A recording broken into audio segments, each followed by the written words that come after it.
My friends, tonight we are talking about dust. Our lives and our world is filled with dust. The world, in fact, is made up of dust that came from the stars. Brighter minds than me have determined that we are all, as humans, as living, breathing mammals and animals on this planet, we are all made from stardust. In fact, the universe is filled with dust that has existed since the beginning of time. But we don't have to look to the universe to find dust. I've got plenty in my house. It's everywhere, sorry. That's not a slam on my wife. I dust too. Should have picked the other shoe. It's everywhere. It's on the shelves, the bookcases, the front of the television, my computer screen. Dust is everywhere. And if I listen to the people on the television, I'm supposed to get rid of it as quickly as I can. And they have all kinds of instruments, all kinds of sprays to help me get rid of this dust. And yet, it always returns. So it's Ash Wednesday, we're talking about dust. Ash Wednesday returns with the regularity of that dust on my TV. And this year it's come after a very short season of Epiphany, where we've been walking with Jesus and his disciples. So we have a lot to think about on this night. And we have a lot to ponder for the next 40 days. And in particular, ponder our relationship with God and ponder our relationship with each other. So let me ask you a question. What are you thinking about right now? Are you thinking about your day? Are you thinking about your problems? Are you thinking about more snow coming? The Arctic blast that we're going to get hit with? Are you thinking about your family, your job? Or are you thinking about your relationship with God? Or are you thinking about now that you're made of stardust? Here's a humorous poem I want to read by Rose Milligan. Dust, if you must, but wouldn't it be better to paint a picture or write a letter? Bake a cake or plant a seed? Ponder the difference between want and need?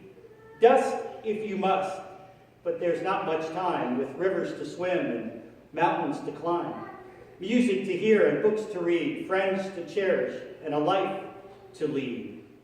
Dust, if you must, but the world's out there with the sun in your eyes and the wind in your hair, a flutter of snow, a shower of rain. This day will not come around again. Dust, if you must, but bear in mind, old age will come, and it's not kind. And when you go, and go you must, you yourself will make more dust. The poem reminds us how brief life can be, and how quickly it can pass us by, and how soon we will all return to dust. And that fact, that reality is magnified when someone close to us passes from this life, like Mildred House did just a few weeks ago, and maybe you've had somebody in your family or somebody close just pass away in the last week. Remember that you are dust, and to dust you will return. Those words stick in our ears on this Ash Wednesday. They linger, they echo, they haunt us even more. And this phrase not only smashes our security, but it stabs us in the heart of our self-centeredness and our egocentric ways. You see, the self, the ego, this is what I think Jesus was talking about in his words tonight. Jesus asks us, in essence, when you give alms, when you pray, when you fast, what is at the heart of what you're doing? Are you doing it for others to see that you're doing it, or are you doing it because of your relationship with Jesus? As humans, we have this lingering, innate desire to live selfishly. It's our human nature to want to think only about ourselves and to think that we will live forever, or at least do what we can to put off that inevitability of our own demise. So the words we hear at the beginning of Lent, the words that challenge us to consider what we are doing, what we should be thinking about, what is at the heart of our actions, what is at the heart of what we do. I mean, many people give, but some only give enough to think that it will matter to God. Many people pray, but they only ask for blessings for themselves, or their prayers are a to-do list for God. Many people fast, only hoping that others will see how pious they are. Now, these are good practices. These are good things to do in our faith lives. But so many people do it because deep in their hearts, they're only doing it for themselves, to look better to God. But what good will it do us if we only do things to, as Jesus says, to store up treasures on earth? We're not going to live forever. Although the life of a dust particle, I am assuming, is probably infinite, our lives are finite. We are not going to live forever, no matter what we do. In fact, we have no idea when our final day will be, when we will be wiped clean like a dust mop to dust. When we begin Lent with Ash Wednesday, we begin with words that should not only haunt us, but snap us into focus. Lent is the lens we need to see the world, and the lens we need to see ourselves more clearly. Because we will not be here forever. My sermon isn't that long.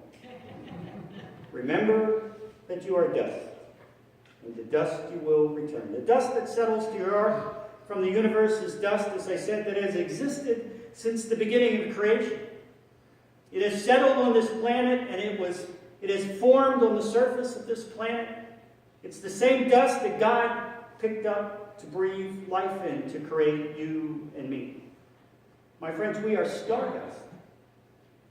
And the dust is everywhere, not just in my house, but clouds of it form around our planet. Clouds of it just float through the universe.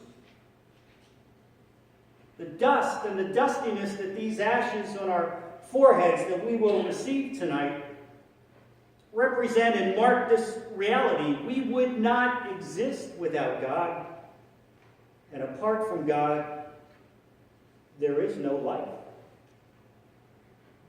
So with all of this talk about dust and death and mortality, we need some good news. Amen? Amen. Here it is. No matter what we do, the dust is always going to return. It's always going to be there. And no matter what we do, God is always there as well. Lent is the intentional time that we have to remember our complete and utter dependence upon God. Without God, my friends, we do not exist. Without God in our daily existence, our lives are just as empty as a dust particle floating through the universe. But that's the beauty of Ash Wednesday. It reminds us that we should be committed to live holy lives. And because we're children of God, well, we matter more than dust. We matter more to God than just a thin layer of dust. We matter because, what? God breathed life into that dust, because God created us.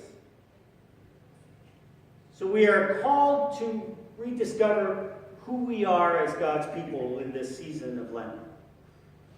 Yes, we are dust, but dust that contains the life of God. We are called to face our fears and our failures with courage and dignity, relying on God's grace and mercy. We are called to be God's children, created to serve God, called to serve our neighbor, strengthened in God's love to face our own mortality with confidence. So today, the sign of that ashen cross on your forehead is not just about Ash Wednesday, not only to remind us that we are dust and to dust we shall return, but the cross is a reminder of the sign that was marked on our foreheads in our baptism. We are marked once again with the cross of Christ that remains forever. And while we are still here, God is not finished with us. Tonight we should feel like, well, not only like dust. Tonight, this ash that will be placed on our foreheads, remember this dust came from the stars, from the heavens. And Jesus takes this ash, this dust, and Jesus makes us all rock stars. Because Jesus is our rock. Amen? Amen. Amen.